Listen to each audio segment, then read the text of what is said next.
Please rise.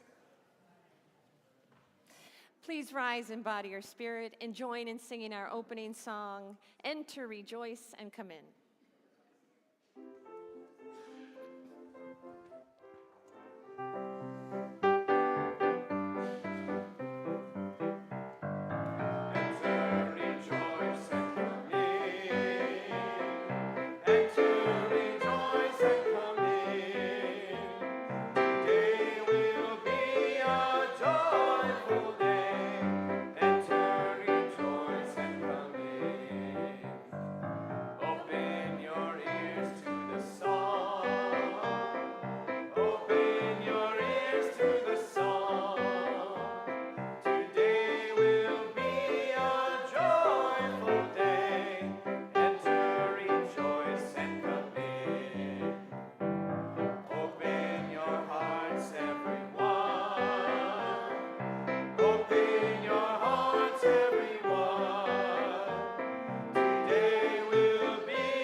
Bring your whole self into this place.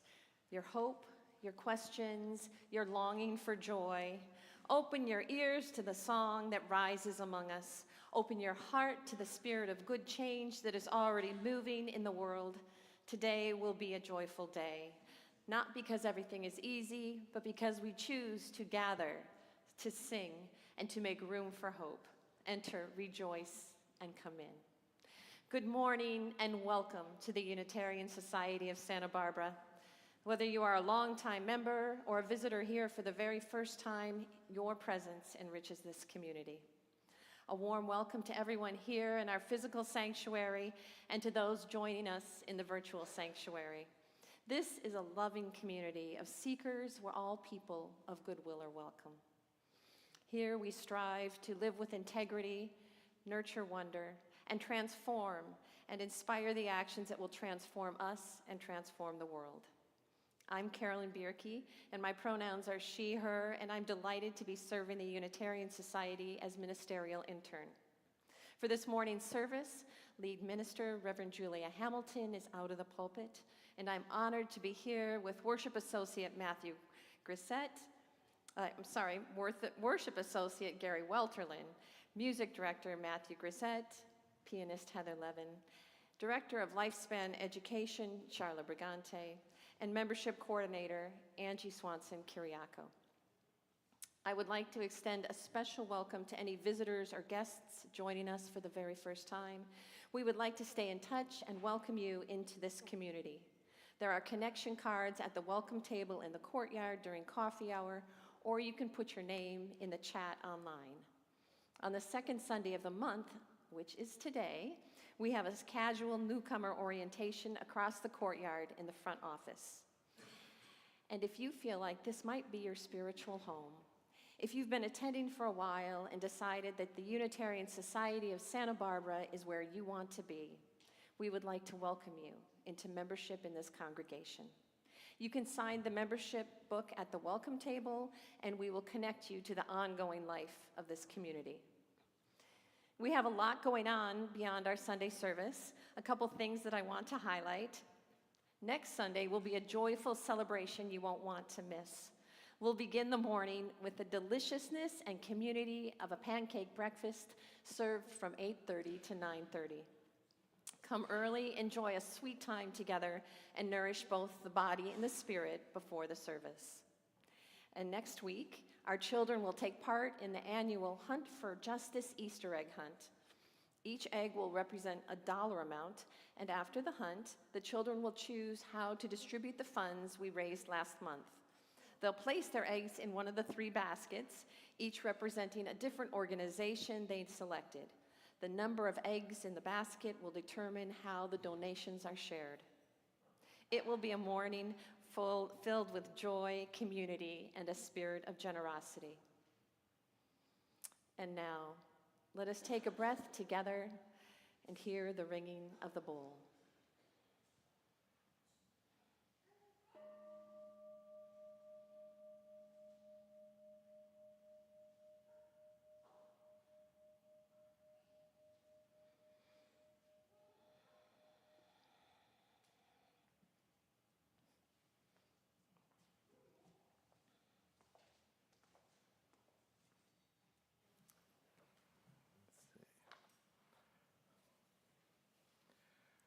Good morning.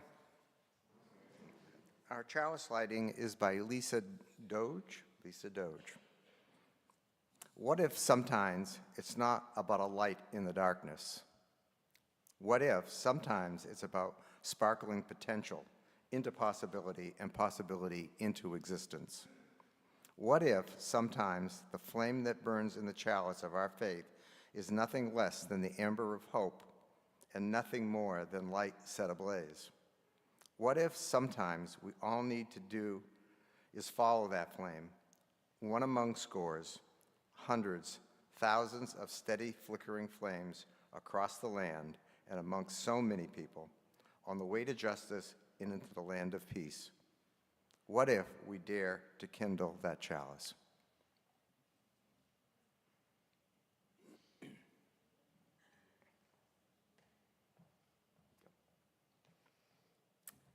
Okay.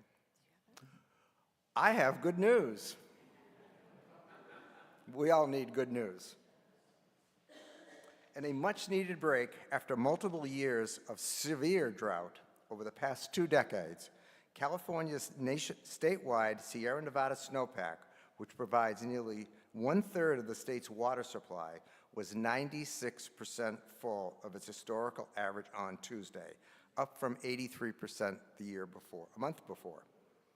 The April 1st reading, considering the most important of the year by water managers because it comes at the end of the winter season, following 2 previous years when the snowpack reached 111% of normal and 237% of normal in 2023.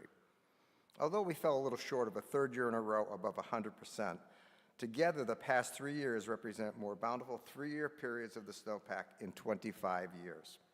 The last time this happened in 3 years in a row was in 1998, 1999, and 2000. Gosh, what a relief, says Jay Lund, a professor of civil and environmental engineering at UC Davis. We're in good shape. This is one of the best years in decades. So, good news. Thank you.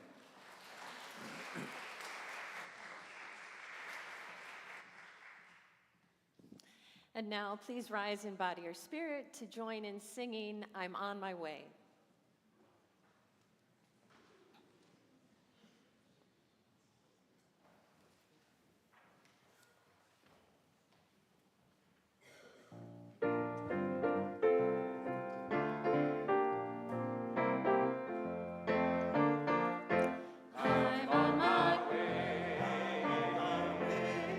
Freedom land.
Good morning, everyone.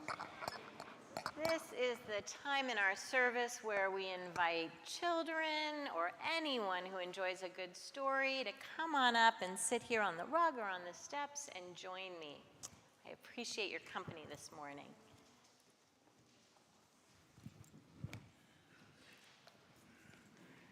Welcome, welcome. It's nice to see you all.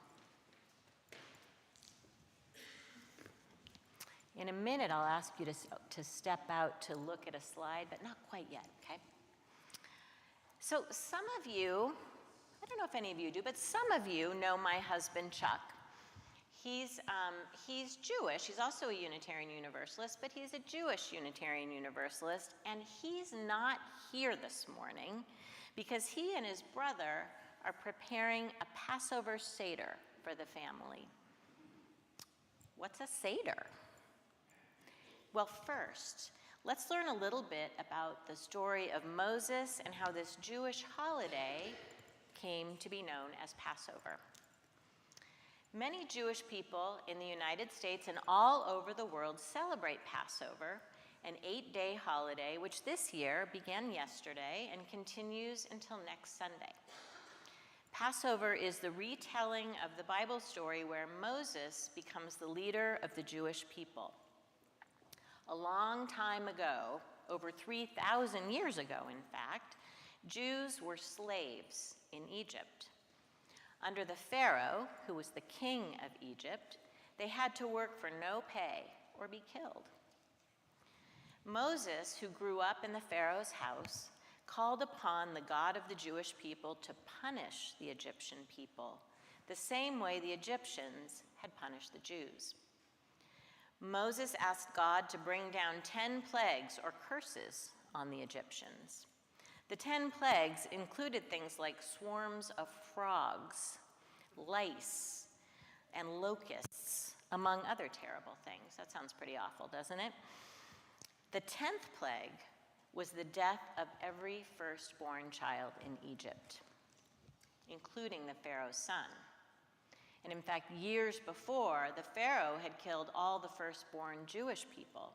So now Moses asked God to do the same thing to the Egyptians.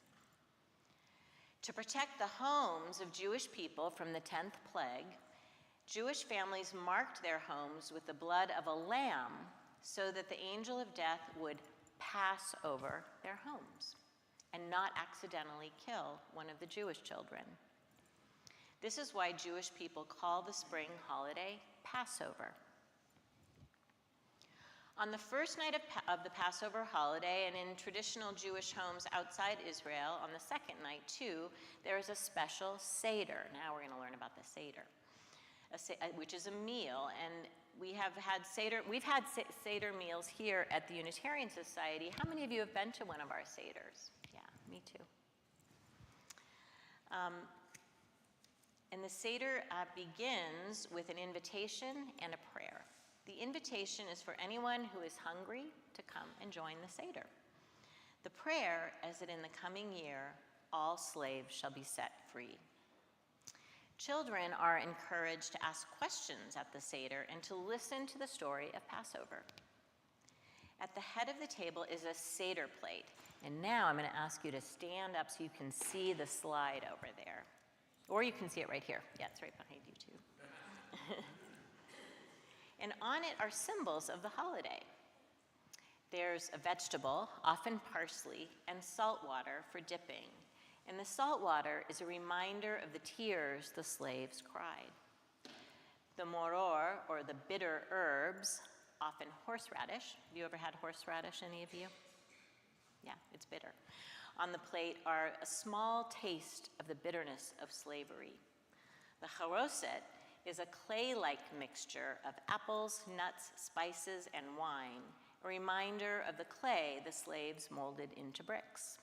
And it's actually pretty darn tasty. The roasted bone is a reminder of the Passover sacrifice. And there's also a roasted egg on the Seder plate, representing the Jewish people. The egg is the only food that gets harder, not softer, the longer it's cooked, a symbol of the strength and resilience of the Jewish people. There's also matzah on the table. And I have some here. And you'll all get to try some a little bit later, but I'll pull one of them out and you can pass it around. And I had one all pulled out already. There you go.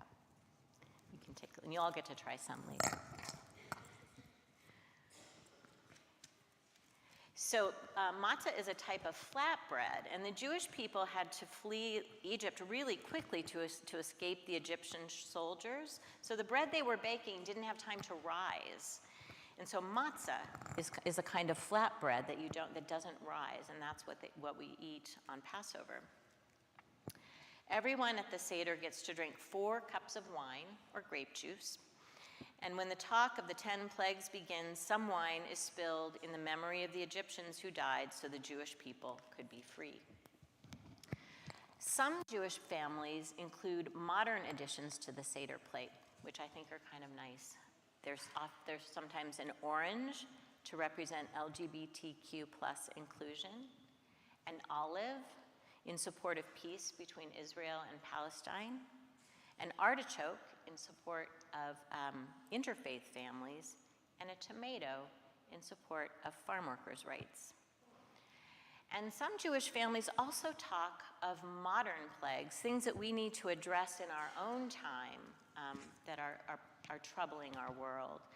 And some of these are homelessness, hunger, inequality, greed, discrimination and hatred, silence amid violence, environmental destruction, the stigma of mental illness, ignoring refugees, and powerlessness. But overall, the story of Passover is the story of the freedom of the Jewish people from slavery. That's a good thing, right? The celebration of Passover, the Seder, is both meaningful and joyful. And it is a reminder, just one reminder to all of us, the important role that joy plays in the resistance against injustice. That's our time for all ages this morning. Let's head to our classroom, try some matzah bread, and explore more ways that joy impacts our lives.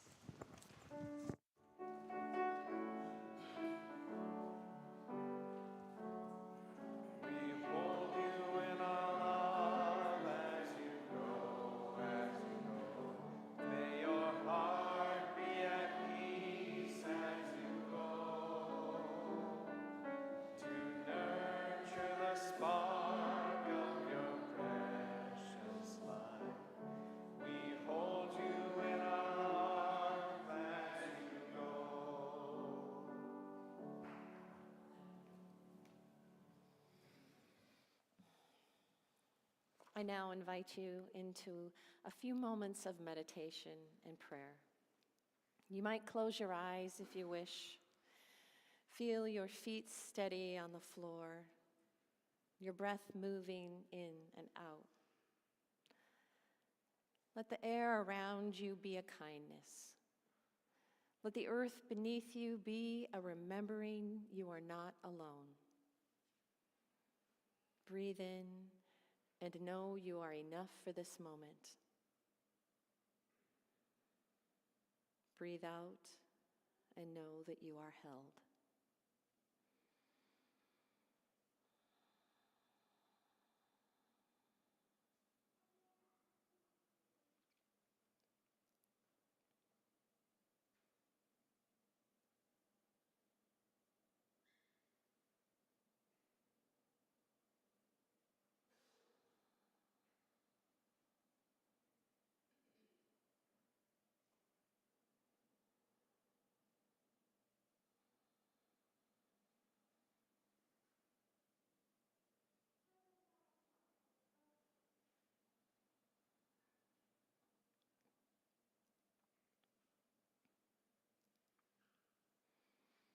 Please join me in the spirit of prayer.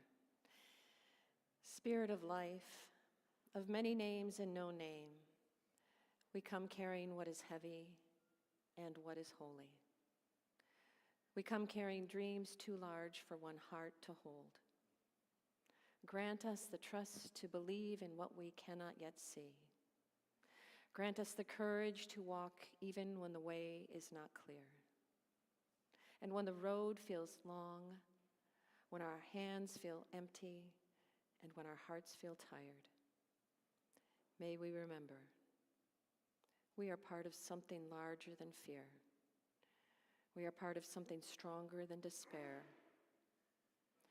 We are held even now in a greater circle of life and love. Blessed be, and amen.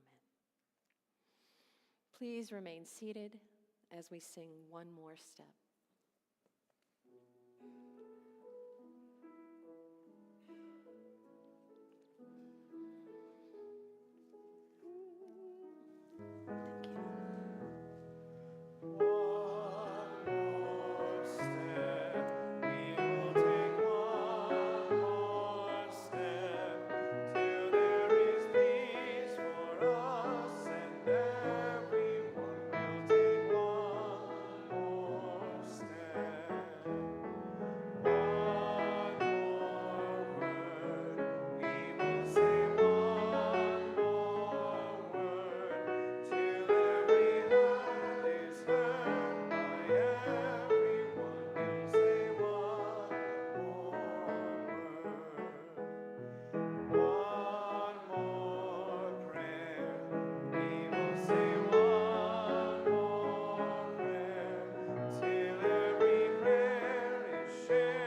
In the 1969 movie, Butch Cassidy and the Sundance Kid, the heroes were stuck at the top of a high clump of rocks. They spent days running from a posse, and now they either had to turn back and face the lawmen or jump from their perch into a twisting, violent river far, far below. Butch gets into a heated discussion with Sundance about the choice of staying and fighting and facing a certain death or jumping. And Butch doesn't understand the hesitancy to make that choice. "What's the matter with you?" he asks. It was a hesitancy. "I can't swim." He looks stunned for a moment, and then a broad smile comes across his face, and a giggle quickly becomes a squawky laugh. "Don't worry," he said. "The fall will probably kill you." Then they both jump. Sometimes nothing clears the mind like no choice. That moment of clarity, when there seems to be only one choice, regardless of how bad the outcome may seem. For when there is clarity, there comes a distinct moment of joy, the joy of taking control of personal circumstances and making that decision finally. We seem to live in fraught times where every day we're faced with a lot of decisions to be made, with very little information, and all with consequences, and it seems like none of them good. Making no decision may seem the easier path. When it's pushed off to tomorrow, I know, I'm guilty of that, guilty as charged. Too many choices, so tomorrow will work. Only when the element of time is in the mix does clarity start to take place. And when time runs out, there is only one choice. That choice is that a decision has been made for you.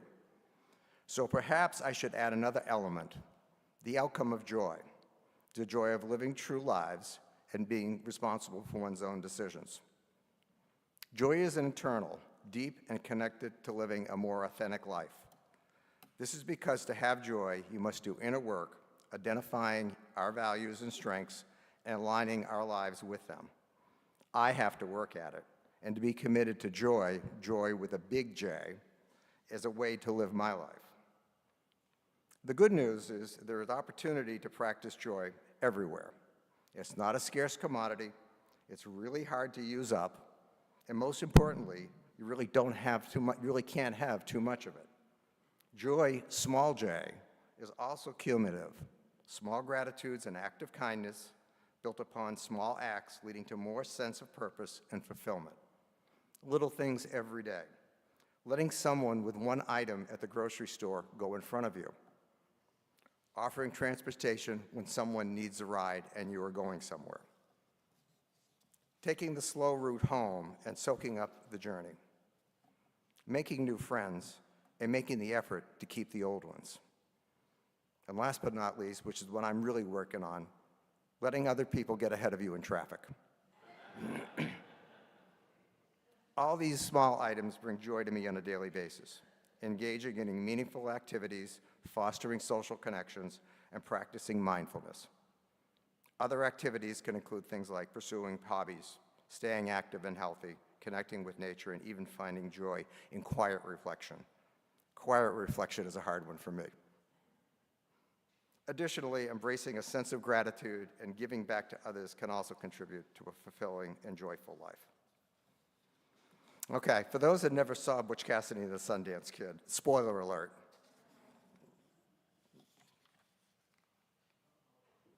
Ready? Butch and Sundance survived the jump and supposedly found joy in Bolivia. And I survived my jump, and in doing so, continue to find joy in my life in Santa Barbara. Being a member of the Unitarian Society, stretching my limits on the worship committee and ushering, serving on the board of directors of PFLAG in Santa Barbara, being a partner, a parent, a grandparent to the best of my abilities, being a friend when a friend is needed, and to be someone to count on when it counts the most. Time is the scarcest of commodities. Joy is abundant, and clarity of purpose can close that circle. If I can wake up every morning and have these three things top of mind each day will have a purpose, and I will live it to the fullest. And that's a pretty good thing. Thank you.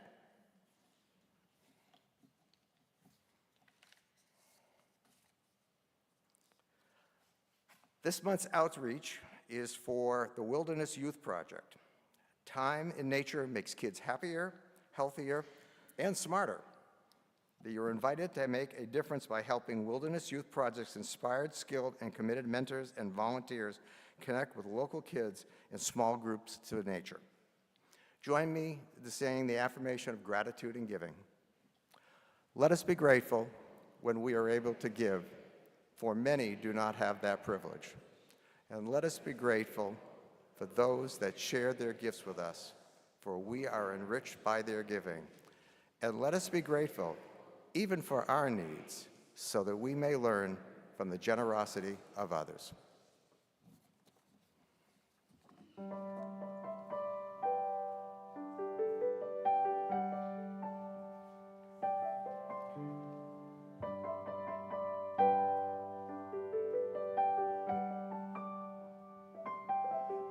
It's been a long, dark night, and I've been waiting for the morning.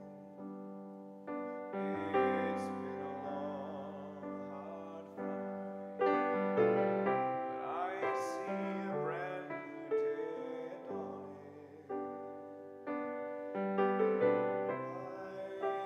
I've been looking for the sunshine. You know I ain't seen it in so long, and everything's gonna work out just fine, and everything's gonna be alright. It's been all wrong, 'cause I can't see the light of a clear blue morning.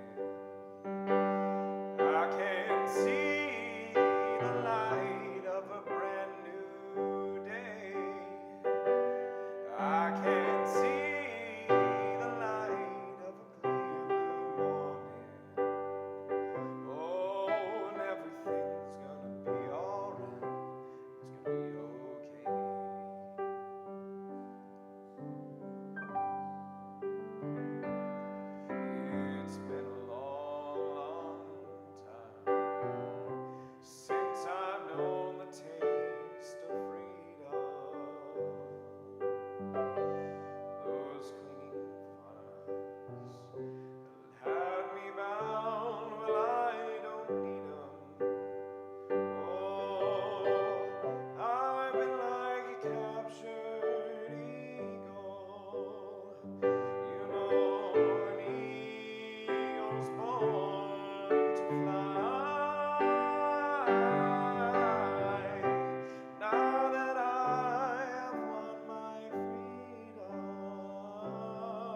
like an eagle. I'm eager for the skies. I can see the light of a clear blue morning. I can see the light of a brand new day. I can see the light of a clear blue morning. Oh, and everything's gonna be alright. It's gonna be okay. I can see the light of a clear blue morning. I can see the light of a brand new day. I can see the light of a clear blue morning. Oh, and everything's gonna be alright. Everything's gonna be alright. Everything's gonna be alright. It's gonna be okay. But I can see the light of a clear blue morning. I can see the light of a brand new day. I can see the light of a clear blue morning. Oh, and everything's gonna be alright. Everything's gonna be alright. Everything's gonna be alright. It's gonna be okay. Yes, I can see the light of a clear blue morning. I can see the light of a brand new day. I can see the light of clear blue morning. Everything's gonna be alright. Everything's gonna be alright. Everything's gonna be alright. It's gonna be okay.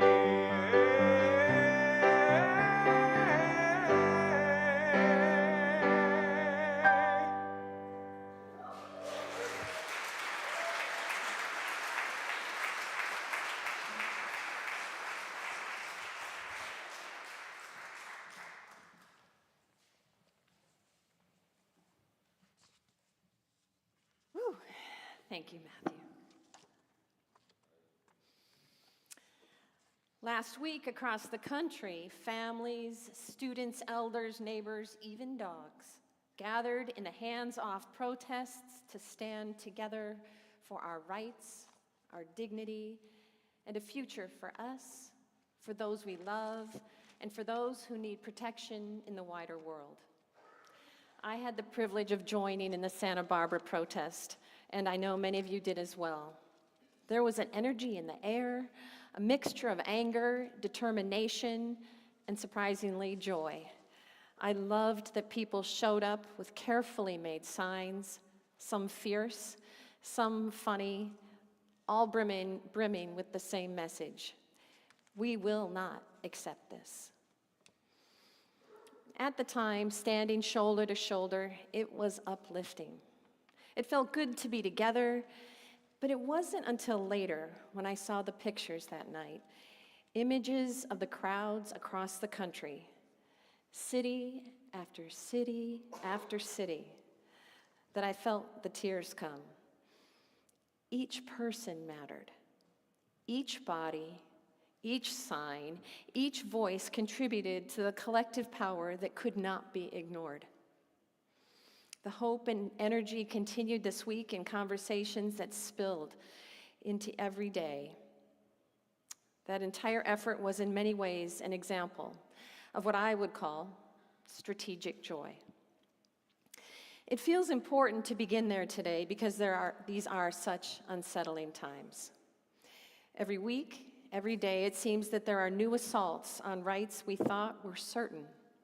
The right to vote, to make decisions about our bodies, and the continuing effort to learn the full, complicated story of our nation's history. It's not just what's being taken away, but also how it's happening. The chaos, the endless distraction. The point, it seems, is to keep us off balance, to make us feel so overwhelmed, so weary that we can't see clearly where to place our next step. In times like these, joy can feel like a luxury we can't afford. It is something for after the work is done, after justice is secured, after the fear is gone. Something extra. And yet I propose that joy is not an extra. Joy can be one of our strategies we use on our path to clarity, and clarity can open the door to real, sustaining joy.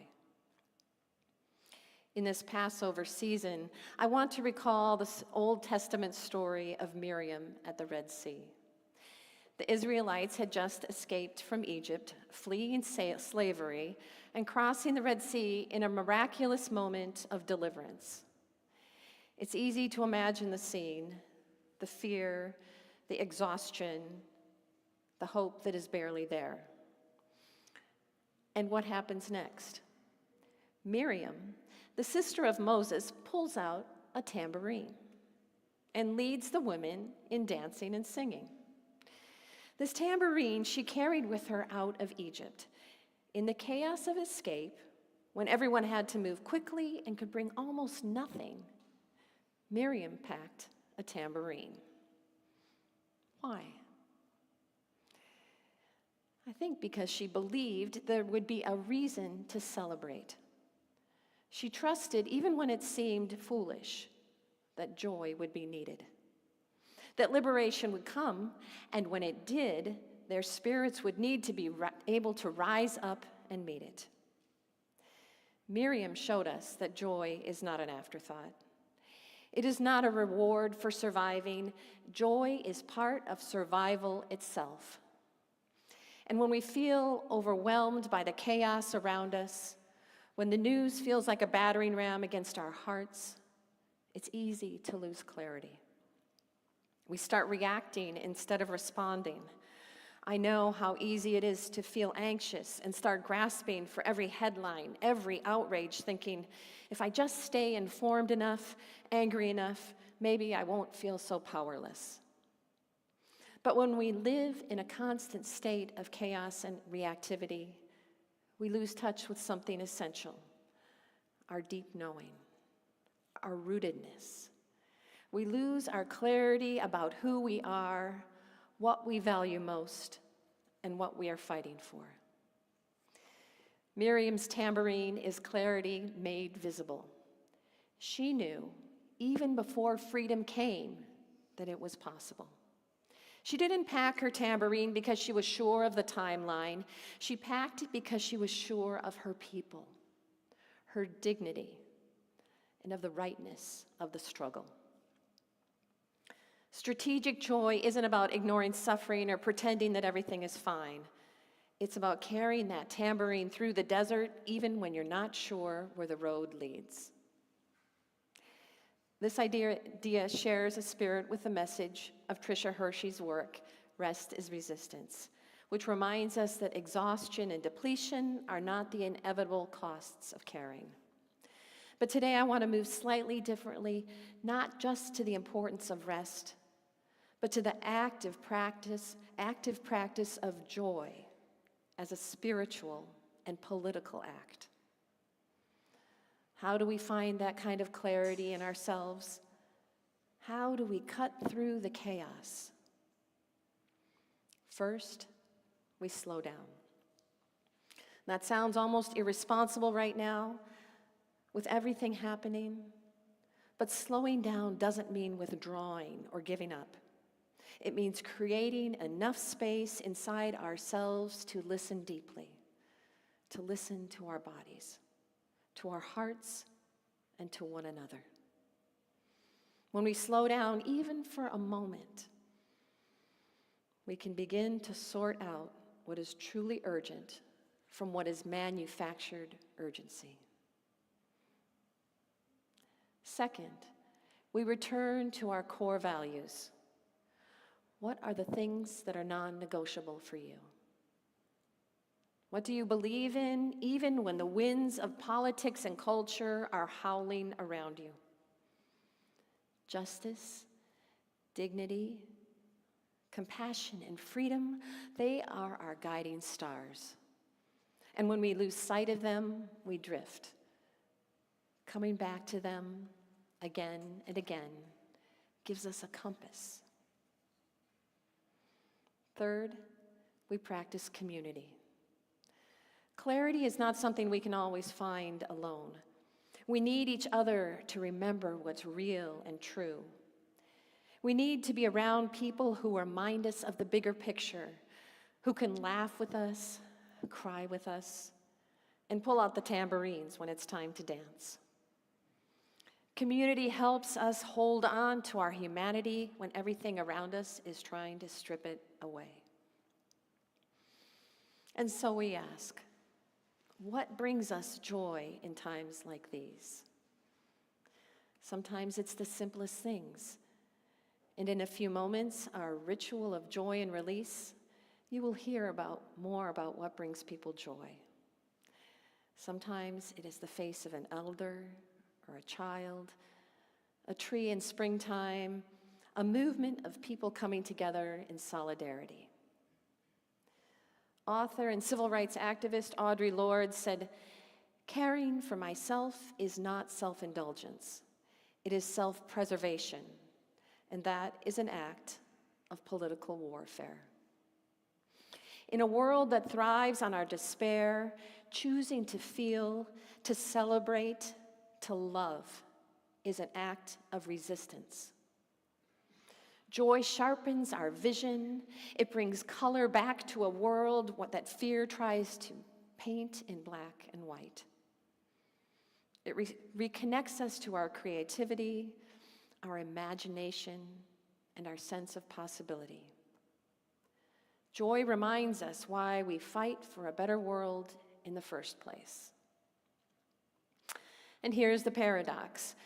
When we allow ourselves to feel joy, even in difficult times, it becomes easier to act. Not because the problems have disappeared, but because we are no longer acting out of panic alone. We are acting from a place of rootedness and hope. Miriam and the women understood this. Their song and dance at the Red Sea were not just celebrations of a past victory. They were affirmations of the journey still ahead. The desert lay before them. Their work was not finished, but they sang anyway. And maybe by singing, they found the strength to keep walking. Friends, we are in our own kind of wilderness right now. And there is no clear map. There is no timeline that says freedom by next Thursday. But we can still pack our tambourines. We can still choose strategic joy. And we can seek that clarity.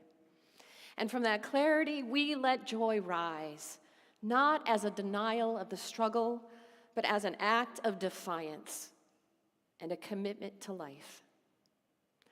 Strategic joy is not about waiting for the storm to pass. It is about finding a shelter within ourselves and with one another, where hope can breathe and vision can grow. It is about picking up the tambourine, even when your hands are trembling, and trusting that the song will come. Amen, and blessed be.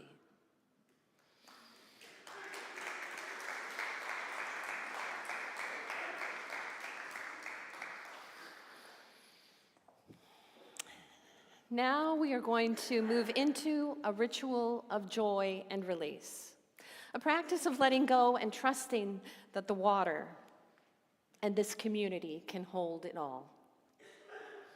First, at the heart of our gathering is a large bowl. I pour water into the bowl collected from our in-gathering last fall, a symbol of our shared beginnings and of the community we built together.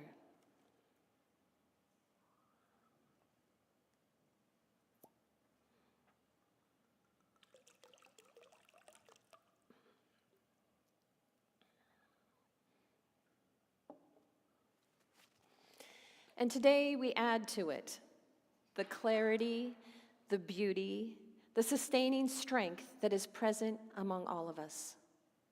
This week, I invited you, everyone, to think about a question. What is bringing you joy? Some of you shared your reflections with me, and whether you offered a response or hold your joys quietly within, they are all part of what we celebrate today. As Gary pours water into the bowl, I will speak aloud the joys you shared. Oh, not the rocks yet, the water. My older son decided to visit me in Santa Barbara along with my little granddaughter for Mother's Day weekend. That is a joy for me. Here at Vista Del Monte, we are finally able to have lunch out on our patio. This means we can enjoy the lovely weather while eating a simple lunch with friends outdoors in the sunshine. And on Monday, we got to hear the 5th and 6th grade chorus from Montecito Union School, who came and sang for us. Those kids were just amazing and brought me a great deal of joy, just to see them and listen to them. This weather is bringing me joy. Our nonprofit organization reached a pivotal point to begin providing bioremediation services for Los Angeles County's landfills that are in dire need of mitigating greenhouse and odorous gas emissions through the strategic application of beneficial microorganisms for cleansing and restoring the health of soils, air, water, and ecosystems. Mars aligning with Gemini stars, Castor and Pollux, in a near perfectly straight and evenly spaced line shining brightly in the early night sky. Talking with my mom on the phone and hearing excitement for life in her voice. Riding my bike, watching spring emerge in Rattlesnake Canyon, feeling the daylight lengthening. Birdsong, USSB. Singing in the choir, big turnouts for rallies and protests. The sunshine, farmer's market, watching my family thrive, painting in the park with friends. My book club, having dear friends for over 40 years. Auction events. Picturing the waves that my dog and I meditated to for just a few minutes. It is good to see people taking to the streets to protest the administration's slide into authoritarianism. Social movements are flourishing, and people are finding their voices and talking truth to power. What is bringing me joy right now is the Big Bear Eagle family, Jackie, Shadow, Sunny, and Gizmo. Every morning, either myself or my husband turn on the live stream, and we keep it on while we have our morning coffee and prepare for the workday. One of our cats, Moxie, is also a fan of the Eagles. My dog, always ready to wag her tail when I come home, or lick when I hug her. My calla lily has bloomed, helping my granddaughter with her art project, meeting my connection circle, the new green leaves and flowers. And I find joy in studying lichens and helping to form a lichen club. I find joy in visiting Rocky Nook Park after the rain to see how vivid and puffed up the lichens have become. With the help of a tennis coach, I am now hitting the ball the correct way, and lo and behold, no tennis elbow or shoulder. I am hitting the forearm correctly, and it feels good and doesn't hurt. My kiddos, especially watching them discover the world. The Joneses are finding new joy each day in the volunteer flowers, popping up daily this spring from Colin's 2024 seed plantings. And those are just some of our joys. This is no ordinary water. It is infused with the spirit of this community, with resilience, with love, with courage to choose joy even in the wilderness. It is a living witness to the goodness that sustains us. You should have a stone you chose on your way in this morning. If you don't have one, raise your hand and an usher will bring one to you. This stone is a symbol of something you are ready to release, at least in part. A grief, a fear, maybe a burden or a sorrow. Take a moment now to hold your stone in your hands. Close your eyes if you wish. Breathe deeply. Feel the weight of what you are carrying, and imagine your willingness to set it down.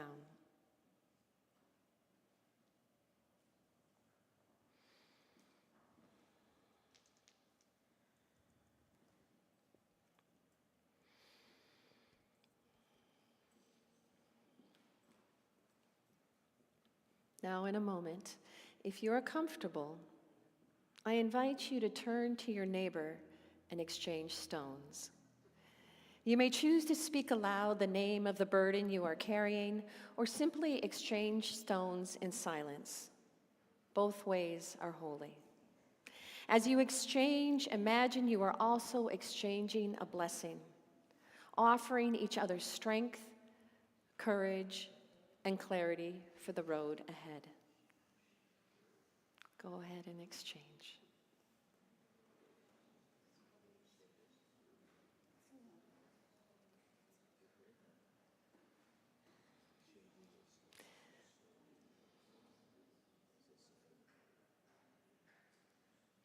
In this simple act, we honor the truth that we are stronger together.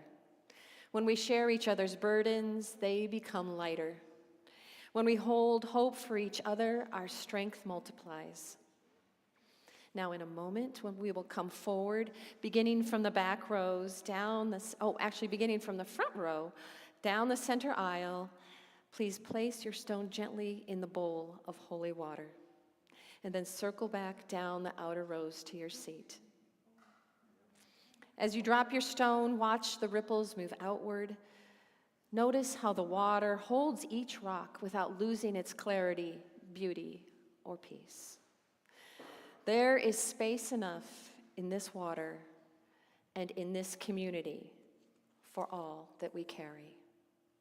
And for those of you joining from home, you can hold your stone in your hands, and if you wish, type into the chat the burden you are offering into our collective bowl, to be held tenderly by the love and strength of this community. Please come forward.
Beloveds, may the waters that now hold our burdens also nourish our dreams. May the ripples of hope and resilience continue to widen, reaching far beyond this moment, far beyond this room. And may we, like Miriam in the desert, carry with us a promise that even through sorrow, even through the wilderness, we will find the music again, and we will dance. Please rise in body or spirit and join in singing our closing hymn, Glory, Glory, Hallelujah.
Please remain standing for the benediction, and if you are comfortable, you could take your neighbor's hand.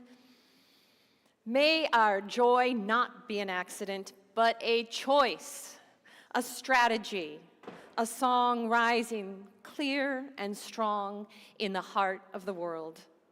Amen, and blessed be. And let us call out a blessing.